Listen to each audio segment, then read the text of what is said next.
Shalom, selamat siang dan salam sejahtera untuk kita sekalian. Kita berjumpa lagi hari ini. Kita akan melaksanakan PMO yang terakhir untuk semester ini di bulan Desember. Topik utamanya adalah kita akan melaksanakan refleksi berkaitan dengan pelaksanaan sekolah inklusi yang menjadi materi inti untuk PMO kita pada PMO tahap yang pertama. Sebelum kita memulai kegiatan kita hari ini, saya minta kesediaan Pak Jo untuk memimpin kita dalam doa.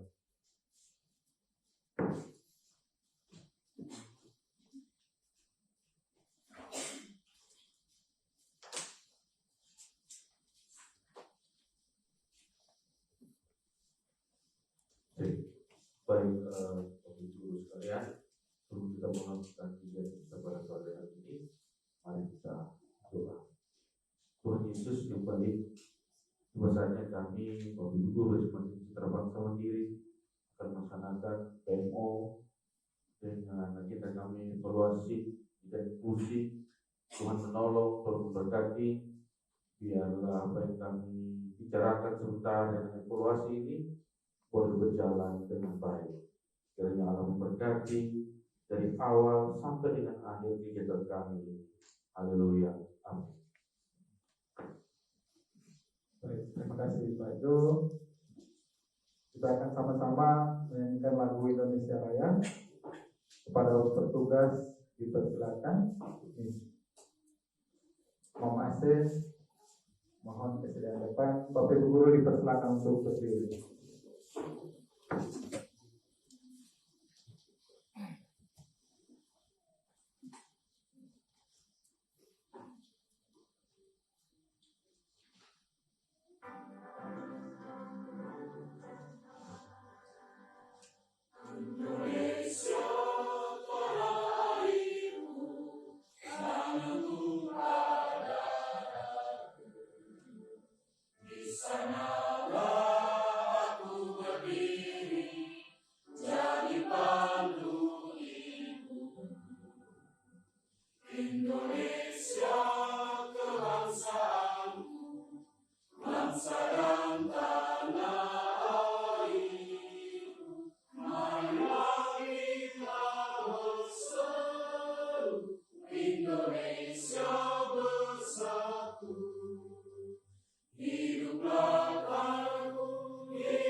Bapak Ibu dipersilakan duduk kembali.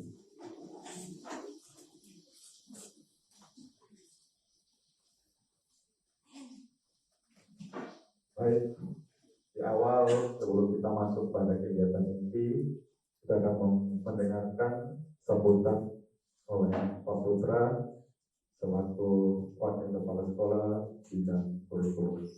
Waktu dan kesempatan saya berikan. Shalom. Baik Bapak Ibu sekalian, pada siang hari ini kita akan melaksanakan kegiatan PMO yang terakhir di semester ini. Oleh karena itu kita akan melaksanakan fokus kepada topik yang sebelumnya sudah kita bahas bersama, sudah rancangkan bersama, terutama yang sudah sama-sama teman-teman mendapatkan training lewat in-house training tentang inklusi, terutama penerapan pendidikan inklusi di sekolah kita. Pada bulan Oktober kemarin kita sudah sama-sama sama-sama mengikuti IHT tentang pendidikan inklusi dan bagaimana penerapan khususnya untuk anak-anak yang memiliki kebutuhan khusus. Banyak hal yang sudah kita dapatkan dan ada beberapa catatan yang perlu kita perhatikan bersama, terutama bagaimana keberpihakan sekolah terhadap peserta didik dengan kebutuhan khusus tersebut. Terutama bagaimana mereka cara Bapak Ibu guru untuk menangani anak-anak ini ketika di dalam kelas, terutama berbaur bersama rekan-rekan dia, dan bagaimana kita melaksanakan penilaian terhadap anak-anak berkebutuhan khusus. Ya, kita tahu sendiri di sekolah kita ada beberapa peserta didik yang memiliki kebutuhan khusus, sehingga hal ini perlu kita terapkan bersama. Dan walaupun apa yang sudah kita dapatkan lewat IHT itu sudah di pertengahan semester menjelang akhir semester, ya, jadi saya tahu pasti penerapan kita masih belum maksimal, terutama dalam hal pelaksanaan asesmen bagi anak-anak ini. Oleh karena itu, hari ini kita akan sama-sama PMO tentang topik tersebut dan bagaimana kita melaksanakan evaluasi dan juga refleksi terhadap penerapan pendidikan inklusi bagi anak-anak berkebutuhan khusus. Dan nanti mungkin di semester depan kegiatan topik ini akan tetap kita lanjutkan sampai bagaimana kita mampu menerapkan, mengaplikasikan sampai pada tahap penilaian dan penyusunan nanti di rapor mereka yang nanti akan kita desain sedikit berbeda dari anak-anak pada umumnya. Oleh karena itu mohon kesediaan rekan-rekan untuk perhatiannya, khususnya nanti akan ada beberapa pertanyaan penuntut kita dalam PMO kali ini yang nanti kita fokuskan buat rekan-rekan guru yang mengajar di kelas di bawah asuhan kelasnya Pak Dedi dengan kelasnya Pak Petra. Lebih khusus karena dua kelas ini yang ada anak berkebutuhan khusus. Tidak menutup kemungkinan rekan-rekan guru yang mengajar juga akan siap kita minta bagaimana pendapat, bagaimana sharing dan juga refleksi dari teman-teman sekalian. Oleh karena itu, sekali lagi mari kita sama-sama fokus untuk membahas masalah. Terima kasih, saya kembali ke Pak. Baik, terima kasih Pak Putra. Kita masuk sudah sampai dalam acara kita yang inti, yaitu akan melaksanakan refleksi dan juga mengevaluasi yang sudah kita laksanakan. Tadi sudah sempat disinggung Pak Putra. Yang menjadi inti ini adalah kelas 11G, 11H, dan juga kelas 10B. Jadi ada beberapa pertanyaan yang harus Bapak Ibu berikan tanggapan sehingga saya bisa catat di sini dan kita akan laporkan pada SIM PKB lewat akun dari Bapak Kepala Sekolah. Kita masuk untuk yang bagian pertama. Nanti mohon kesediaan dari rekan-rekan komite sekolah untuk bisa menyalurkan mic. Yang pertama itu berkaitan dengan pemahaman kebutuhan individu. Yang kita laksanakan ini adalah kita membuat pembelajaran berdiferensiasi sekolah inklusif di mana dikhususkan untuk anak berkebutuhan khusus yang kita sebut dengan ABK yang sudah kita identifikasi di awal Bapak Ibu, di mana mereka tergolong dalam ciri-cirinya itu diklasifikasi dalam tuna grahita. Jadi kita masuk untuk pertanyaan pertama, sejauh mana Bapak Ibu memahami kebutuhan khusus setiap anak di dalam kelas?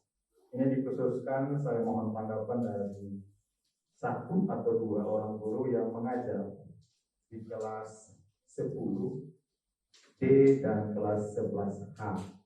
Kita minta perwakilan 1 orang guru saja setiap kelas, Bapak Ibu guru yang mengajar di kelas tersebut.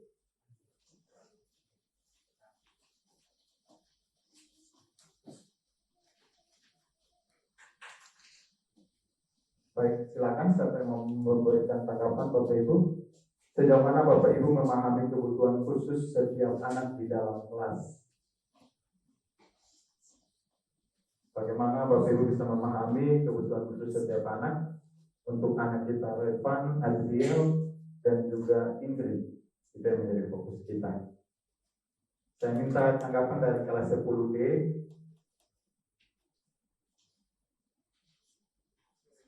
Oke, coba Pak Aldi mungkin.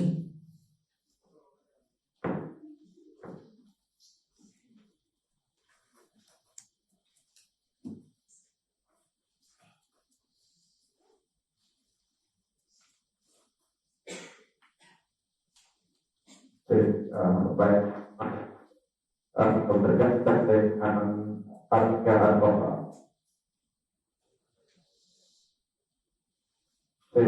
Berkaitan dengan pernikahan anak berkumpul khusus ini untuk kelasnya Pak Vicky dan Pak Petra. Nah, untuk memang sangat sulit untuk kita menentukan pembelajaran yang dari saya sendiri untuk kedua anak ini yang saya ngajar di Adriel sama Reva ini sangat sulit. Saya rasa sendiri sangat sulit untuk menentukan jenis pembelajaran apa atau materi pembelajaran apa yang tepat untuk mereka. Karena apa? Karena mereka ini tergolong APK tunagrahita yang saya rasa mungkin kalau kita lihat dari hasil tes IQ yang disampaikan beberapa waktu yang lalu itu sangat rendah, sehingga untuk penentuan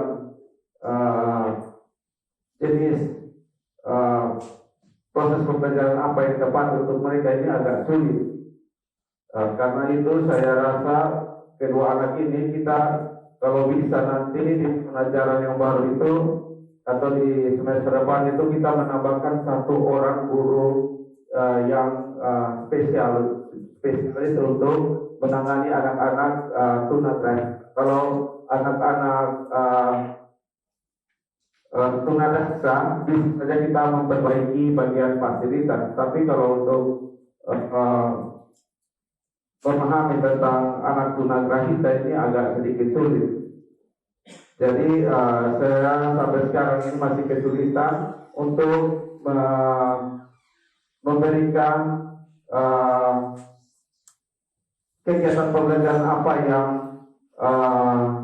sesuai mereka, sesuai dengan CP yang ada. Mungkin itu dari saya, Pak Martin. Terima kasih. Terima kasih Pak Aldi. Jadi Pak Aldi masih mengalami kendala dalam memahami kebutuhan. Jadi ini yang dimaksudkan di sini Bapak Ibu. Sebenarnya ketika Bapak Ibu bertemu dengan anak-anak itu, apakah Bapak Ibu sudah pahami tentang kebutuhan yang mereka butuhkan di dalam pembelajaran yang Bapak Ibu berikan? Itu berkaitan dengan pertanyaan. Mungkin ada tanggapan lain lagi Bapak Ibu berkaitan dengan pertanyaan yang pertama dari Ibu Ria, silakan.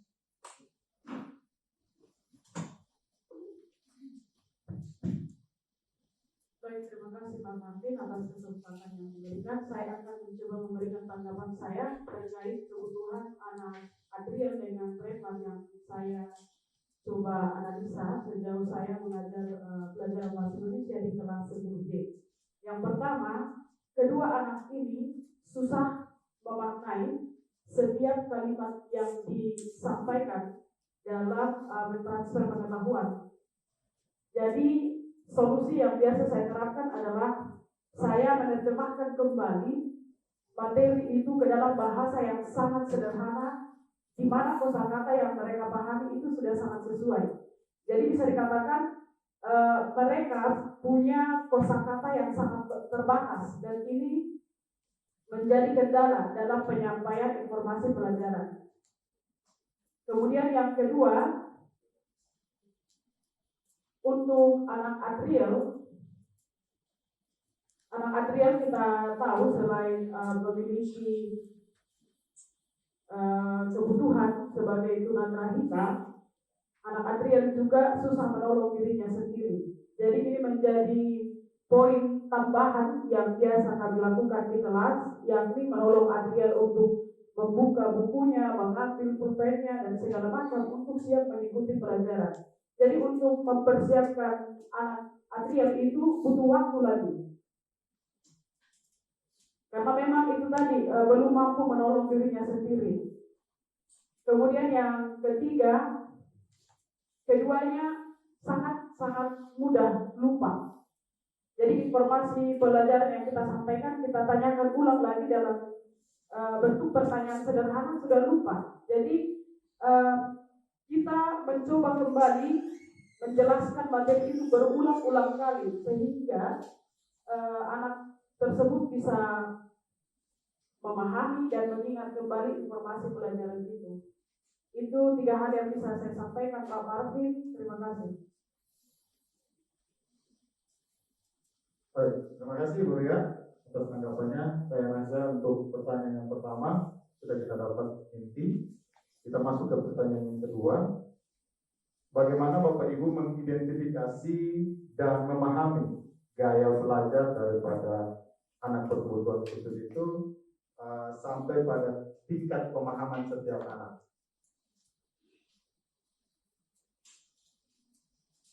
Bagaimana Bapak Ibu dapat mengidentifikasi dan memahami gaya belajar daripada anak tersebut? Apa yang Bapak Ibu butuhkan dalam melakukan identifikasi untuk gaya belajar tersebut? Apakah Bapak Ibu dapat datanya dari mana? Dapat datanya dari guru BK, atau memang Bapak Ibu melakukan identifikasi sendiri lewat asesmen diagnostik, atau mungkin ada hal-hal lain yang Bapak Ibu lakukan sehingga Bapak Ibu bisa dapat memahami, mengidentifikasi tentang gaya belajar daripada si anak Adriel, Revan, dan juga Idris.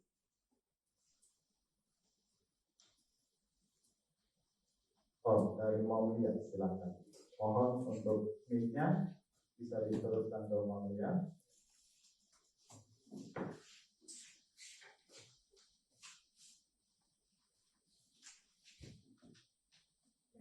Untuk pelajaran ekonomi sendiri untuk anak Inggris yang saya ajarkan di kelas 11H itu bagaimana saya mengidentifikasinya.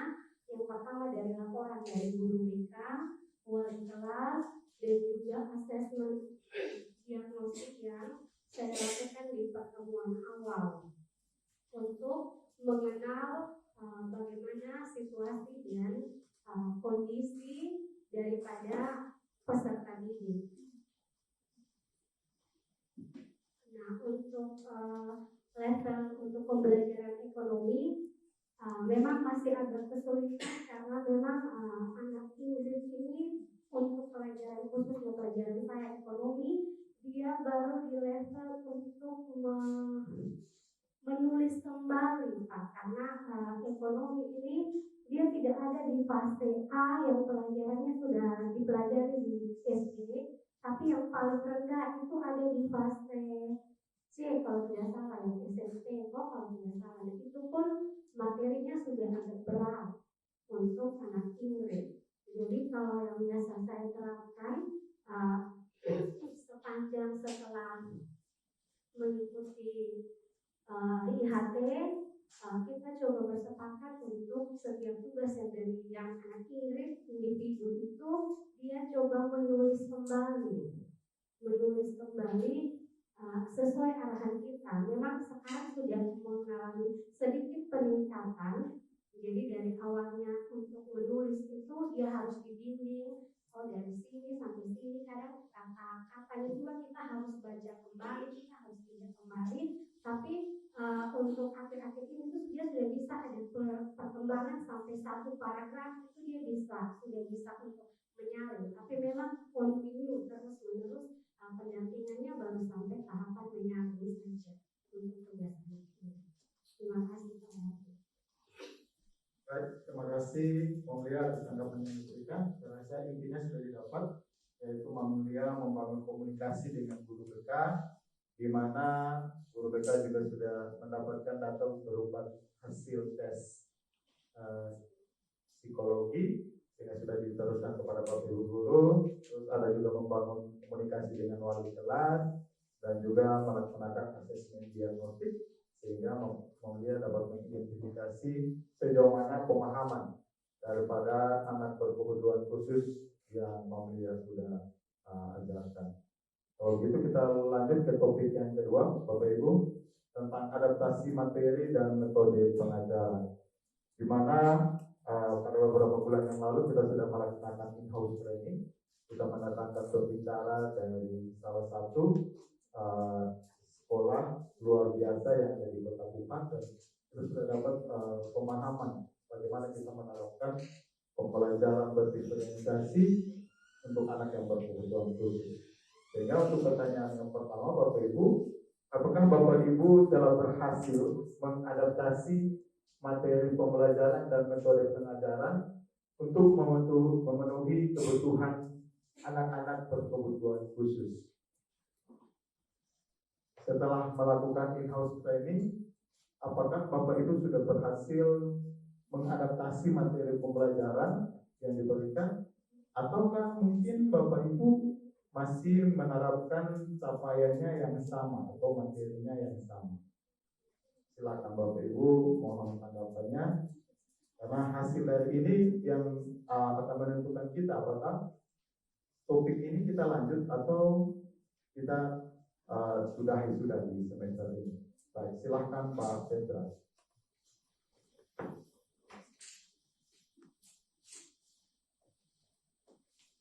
Baik, terima kasih untuk kesempatannya Bang Martin.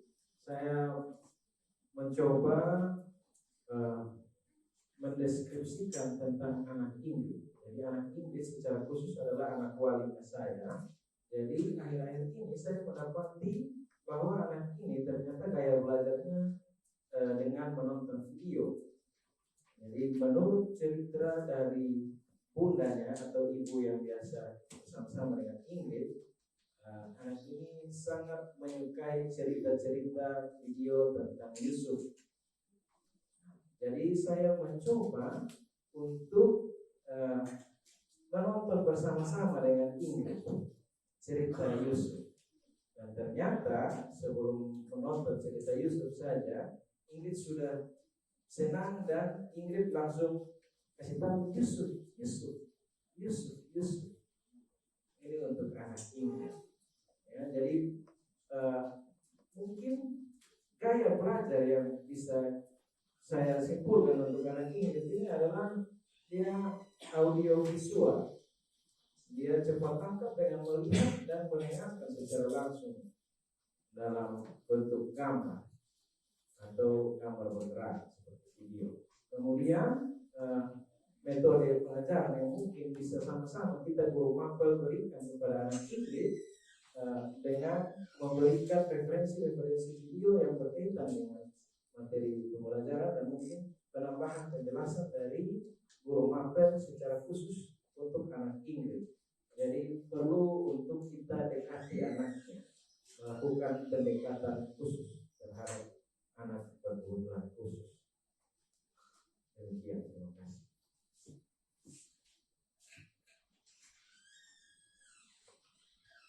Baik, terima kasih Pak Petra atas tanggapannya. Mungkin ini kita masuk ke topik yang pertama nanti, karena ini Pak Petra mengidentifikasi dari kebutuhan belajar daripada anak Inggris.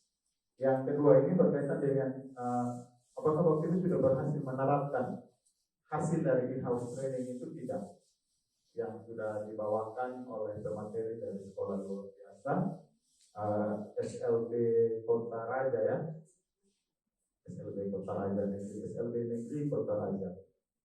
Baik, mungkin saya butuh tanggapan lain lagi dari Bapak Ibu. Oke, silakan Pak Polse. Terima kasih. Jadi mungkin upaya kita mengadaptasi itu kita sudah mulai coba dari pembuatan modul pembelajaran khusus bagi mereka. Meskipun pembuatan modul pembelajaran itu kita harus lihat lagi lebih lanjut, lebih detail, terutama untuk semester akhir. Terima kasih. Baik, jadi Pak Polse baru sebatas membuat modul ajar yang adaptif, belum sampai pada penerapan di kelas. Baik. Mungkin ada tanggapan lain lagi Bapak Ibu dari Mom Lili, silakan.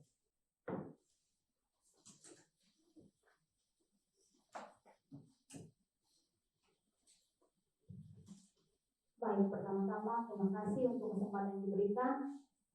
Saya mungkin sedikit menyambung dari apa yang Pak Petra sampaikan terkait metode pengajaran yang dirasa cukup atau sesuai dengan anak Ingrid. Kebetulan saya yang mengajar di kelas 11B dan H. Mungkin saya sedikit pengantar. Awalnya memang untuk proyek saya hanya satu ini tentang narrative text. Saya seragamkan sebelum IHT dengan Bapak Presiden dari SLB itu, kami di bahasa Inggris masih seragam dia punya proyek berupa cerita Alkitab. Namun setelah mengikuti IHT itu, saya proses kembali ke anak-anak dan kita berefleksi kembali di kelas. Di 2 kelas khusus kelas 11B dan H awalnya adalah membuat cerita Alkitab dalam bentuk drama.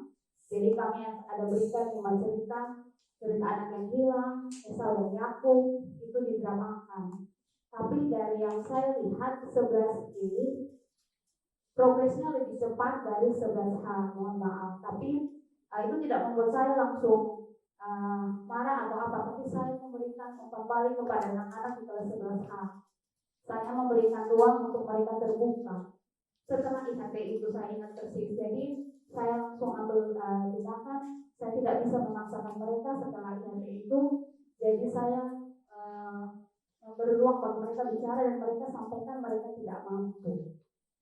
Bukan hanya beberapa anak saja yang kita sudah kelompokkan sebagai tunagrahita itu sesuai data itu, tetapi memang hampir sebagian besar anak-anak untuk mendramakannya itu tidak bisa dalam bentuk drama, speaking sekaligus drama, action itu tidak bisa.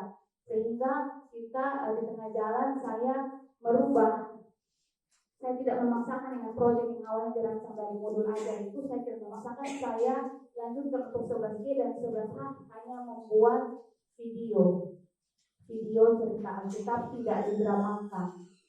Dan yang saya lihat Adit, Tito, dan Ingrid sangat antusias dalam membuat video. Ini tentu punya relevansi dengan apa yang Pak Petra sampaikan tadi, bahwa anak-anak ini kecenderungannya pada audiovisual. Dan saya setuju dan sependapat karena yang saya alami langsung demikian. Jadi pas mengirim video di kelas itu memang mereka juga Ingrid mungkin kosakatanya kan kurang. Jadi dia tapi memberikan respon bahwa belum sampai di sini, belum sampai omong ini maksudnya. Jadi saya minta mereka untuk masukkan teksnya dalam bahasa Indonesia dan bahasa Inggris sehingga di cerita Alkitab itu orang bisa ada 2 bahasa, ada yang punya terjemahannya. Nah itu sempat saya dengar dia belum sampai di sini. Begitu suara dan dia punya kalimat itu belum berjalan. Dan itu saya melihat bahwa anak ini punya kecenderungan kepada audiovisual itu yang tadi Pak Peter sebutkan. Jadi akhirnya saya berjalan dan penilaian saya sampai hari ini sampai nilai terakhir kemarin adalah dengan metode belajar yang untuk video ini untuk 11H keseluruhan. Karena itu saya akan berikan kelompok. Kalau sebaliknya tetap lanjut dengan mendramakan. Ini itu yang saya sampaikan definisi dari metode belajar ini. Terima kasih. Terima kasih Bu Dewi. Jadi sudah 2 hal yang kita dapat dari Popolte, sudah sampai pada tahap membuat modul ajar yang adaptif. Bu Dewi sudah sampai dia bagaimana memodifikasi tentang penugasan di kelas tersebut sehingga disesuaikan dengan kebutuhan dan tingkat pemahaman daripada anak berkebutuhan khusus tersebut. Langkah awal yang boleh dilakukan yaitu melakukan komunikasi dengan anak-anak yang ada di kelas. Saya sangat mengapresiasi atas apa yang sudah Bapak Ibu lakukan. Saya rasa cukup, kita lanjut ke pertanyaan yang kedua. Bagaimana Bapak Ibu menyesuaikan kurikulum atau mengintegrasikan bahan pembelajaran yang sesuai dengan kebutuhan khusus mereka? Kalau Pak Poce berarti baru sebatas sampai pada menyusun modul, belum sampai penerapannya di dalam kelas. Kalau Ibu Dewi sudah, saya rasa mungkin ini bisa masuk ya Pak Poce ya. Ini sudah bisa masuk di yang sesinya. Mungkin ada yang lain, apakah ada yang coba sudah mengintegrasikan?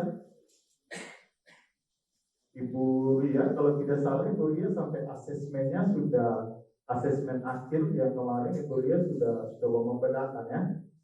Membedakan untuk Adriel sama Revan itu dipisah.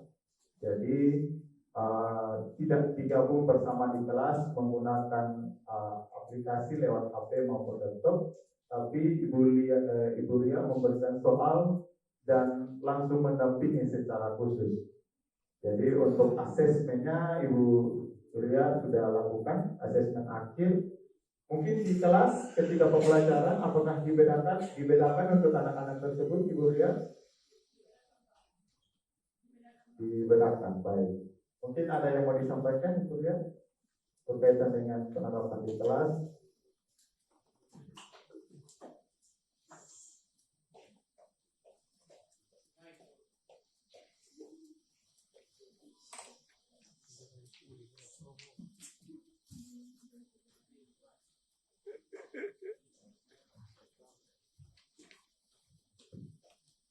Baik, terima kasih Pak Martin. Sekali lagi saya ingin menyampaikan pesan dari pengalaman mengajar anak berkebutuhan khusus.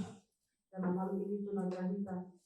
Prinsip dalam pembelajaran yang saya pegang adalah dampingi anak sesuai dengan kebutuhan mereka.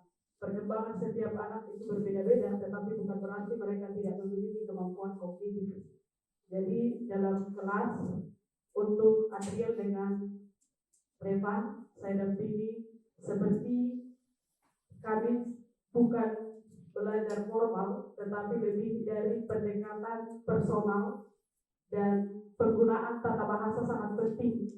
Karena ketika kita berbicara terlalu akademis, saya melihat kedua wajah anak ini seperti bingung dan bahkan hampir mendeskripsikan wajah yang tertekan.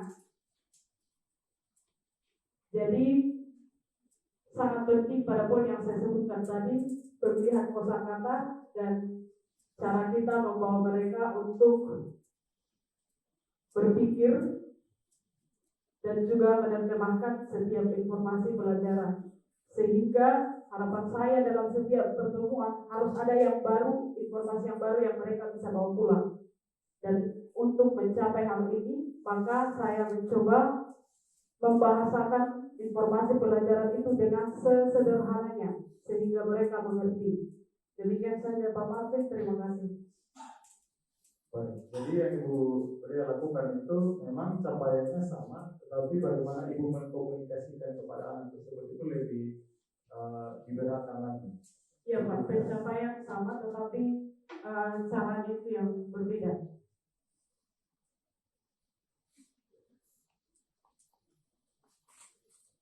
Baik, terima kasih Ibu Ria. Silakan Pak Rudi.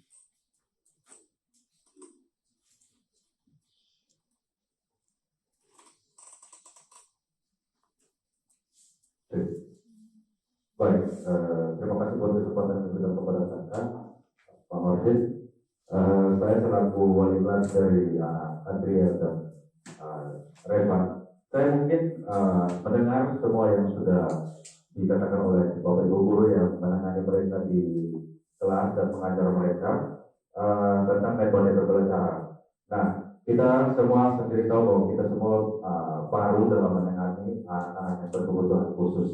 Dan yang saya temui ketika saya dengan mereka di kelas, kalau khusus untuk anak Adriel, ternyata saya menemukan salah satu cara untuk bisa membuat bisa menilai mereka mengerti atau tidak, karena kita tahu bahwa tunagrahita itu selama hanya di mengerti apa yang disampaikan, pesan-pesan yang kita berikan kepada mereka, mereka sulit untuk mengerti. Dan salah satu contohnya itu yang saya pikir mungkin mudah-mudahan bisa berhasil, yaitu dengan memberikan kepada mereka seperti cerita begitu. Jadi kayak soalnya itu dibuat seperti soal sebuah cerita begitu. Saya dapat ini dari saya memberikan masukan kepada Adriel untuk dia membaca sebuah buku berita atau buku cerita maksudnya.